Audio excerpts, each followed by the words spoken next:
Good day and welcome back. This episode is sort of shorter and to the point. We're doing the last turret, so we're doing the top. I'm going to finish off the top part of the turret, which has a turret and a cupola in it. Getting that done, the bin that it goes down in, and then putting together the weathering. The first stage of the weathering. The primary pieces, so doing the oils and doing especially the pin wash, is essentially what I'm going to get through to here. That leaves the tracks. Once I get the tracks on and done, then I'll do the final weathering, which kind of ties everything together. But it's easier for me to do the primary hull weathering before I get to doing the tracks, because then I can hold the model easier, because I feel like when the tracks are on, they're a little more flimsy. So this one is all about doing that last upper turret, the cupola, and then the weathering. So let's just cut to it. All right, and nearly to the end. So the last step, 111, which is putting this top turret together, dropping it in, and then you get to the paint scheme. Again, I skipped the bogies, I skipped the tracks, so the tracks are still to come. We'll get to those in a bit. But I've gotten that far, and this is going together fairly well. Now what I did is I hit the outside here with a shot of green. I did have, what did it strap out? So that was one of these, and that was over there. That was over in a spot in the backside there. So I'll probably have to pop that off and put that back in. Anyway, yeah, I can just barely see where it was. It was up over there. Anyway, I did spray this. I had a bit of foam in here to protect the inside. I wanted to get this color looking all right. Got the gun done. I have a wash up in there. Let's see if I can get light up in there. Yeah, I got a wash up in there. There was a whole bunch of like scratch built. So there's like wires. This was interesting. There's like wires right in here that are scratch built. This is kind of neat. So those steps right there, those are scratch built wires. That's really cool, except that unless you have this part off the turret, this part of the turret off, you can't see it, because that piece is those right there under the gun. So you can see a little bit looking in through this door. This hole is going to be lined up with this. When this drops in, that lines up to there. So this hatch won't see any of it. This hatch will see there. So you'll see a wire. So if you are interested and worry about that'll be seen, this, you can't see it at all through this hatch. So, and that's even less than that, because what's going to happen is this guy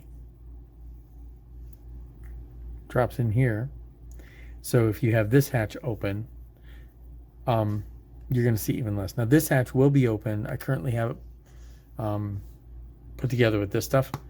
So all of my hatches are currently closed, so that when I paint this, its base color and its base paint coat, I can go back, do all the weathering, etc. with that, and then make it all balanced. Then I can open up all the hatches, do like final touch points to fix little spots that got covered when this was together.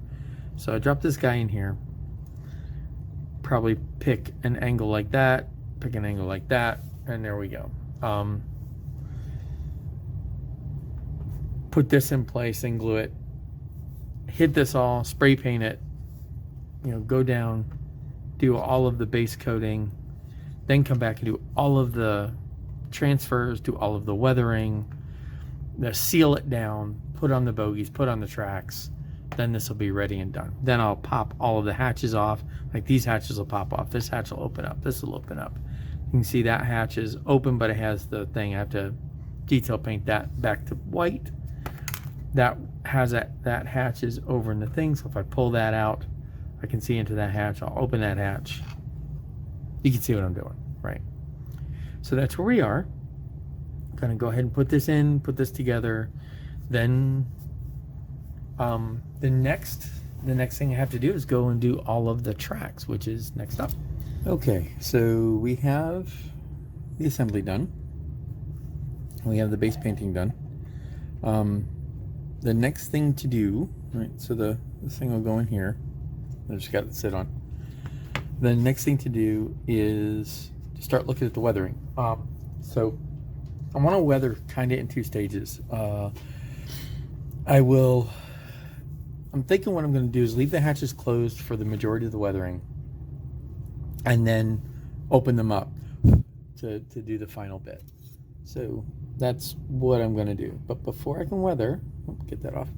Before I can weather, I need to do the transfers, right? So we need to get the markings on. The box art, don't need that anymore. So the box art is, where's he go? This guy right here. Box art's that guy right there. Which is simple and straightforward, and it has a nice Soviet slogan, which is one of the things I kind of like. But I think because that is the box art and like is probably because it is the box art, I want to do something different. And I thought about just doing a different slogan and whatever, and then I noticed this one. This one's also Red Army, July 42. So it is reasonable to expect that would extend it into, September, October 42. So what I'm going to do is I'm going to go with that one. That would be using that transfer and, these other ones here. So I'm going to go ahead and do that one. I tinkered with picking up markings from another one. So like this is a sort of a hand painted star, and this was from Star Decals and this is for a T-34. The interesting thing, this is an unidentified unit of summer 43. I thought about kind of going with that route. I kind of like the look of the hand-painted star, but none of these have the star on them. So I think what I'm going to go ahead and do is I'm just going to roll with those. I might steal a hand-painted star and stick one on there somewhere, because this is, how do I say this? I'm not trying to recreate a specific machine. I'm, sort of doing a representation of a Soviet machine. So we'll see. I think I'm just going to go with that. Keep it simple. Keep it simple, stupid.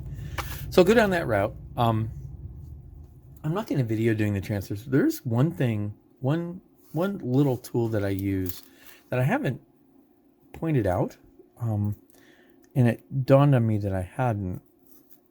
But we're going to shift over to the messy desk, and this is the reason the main reason I'm not going to video me doing transfers is, there's a billion videos out there on doing transfers, and I need to do it over on the messy desk, so it looks like crap.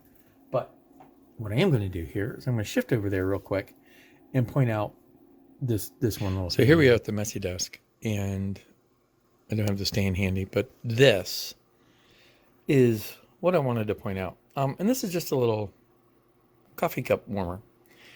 And one of the things that has driven me nuts doing transfers, especially aircraft, is the water gets cold. And then, because I'm down in the basement, my workshop's in the basement. And when that water gets cold, then it takes longer and longer for the transfers to come off the sheet. So I found that by putting warm water into a bowl onto a coffee cup warmer, it keeps it a set temperature, warm, and they come right off, and they transfer on quite nicely. So just a little hint. It's what I use. I found it to be useful, so that's what I'm doing. I will now move over to doing the transfers on this guy, and like I said, you can see why this is the painting desk, the messy desk, which is kind of the reason that I don't video on this one. So I'll just go ahead and do this, but it's just putting it. So the majority of the weathering is just making a pin wash. And primarily I'm using these two May Gamma brushes. I'm using this Dust and I'm using Starship Filth. And it gives me a good color combo for what I'm after. For the most part, I use the Starship Filth because it's that dark brown and it's what brings out the shadows. I like it better than black because it's not harsh. It's much softer, and that's really what I'm going for here. I'm going for dirty, but not filthy, not sludgy, not a real mess. And really, 99% of what the weathering is on this one is going to be just pin wash around the details. And I did video most of this, but there's really no point in y'all just sitting watching. That's what the dust looks like. It's like really light, so I use it very sparingly. But for the most part, that's what the weathering is going to be. It's just pin washing all the way around this tank. And that's what I end up with here.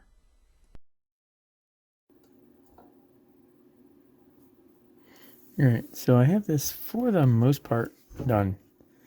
One thing I did go back and do is I did do a little bit of rust darkening on the exhaust. I didn't turn them all like super rusty.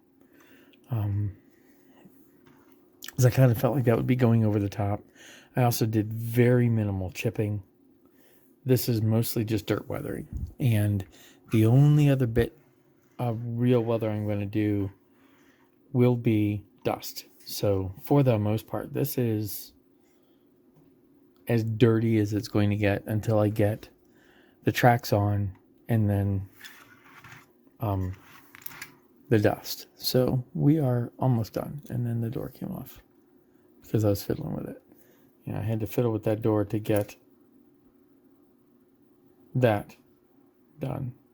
And again, I wasn't going for anything super dark. I really kind of wanted to keep that subtle-ish. I do have this panel. Now the thought is I may have the panel just off like that. Okay. Instead of having it leaning against the tank like that, which is also a possibility. It depends on what mood I'm in when I go to put this thing together. It'll also depend on where the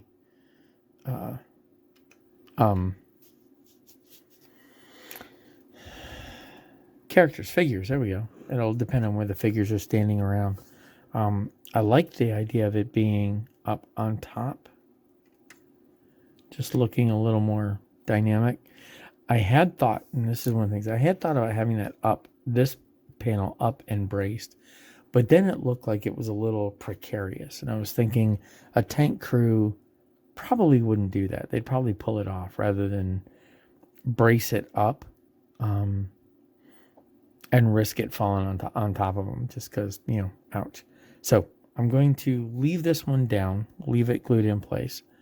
I will go ahead and leave this one either on the top, or if I want to show both of those, I may just go ahead and leave that leaning against the hull. But there we go. And that's where this is. So now the next step is to do the tracks and then put the tracks on. So we'll go do that and we'll be back. Well, and there you have it. I'm not going to do the tracks in this video. It ended up being a bit longer than I anticipated. Yeah, I ran into some challenges with the tracks. Again, probably me. But we'll deal with that one in the next video. So I hope this was helpful, entertaining, and useful. As always, any tips, suggestions, hints, please feel free to put down in the comment section below. As always, I just ask you to be respectful. I've gotten some very good feedback. So, hey, you did something wrong, only it was very well worded, so I appreciate that. So with that said, I hope that this video is somewhat entertaining, and until next time, thank you for watching. Happy modeling.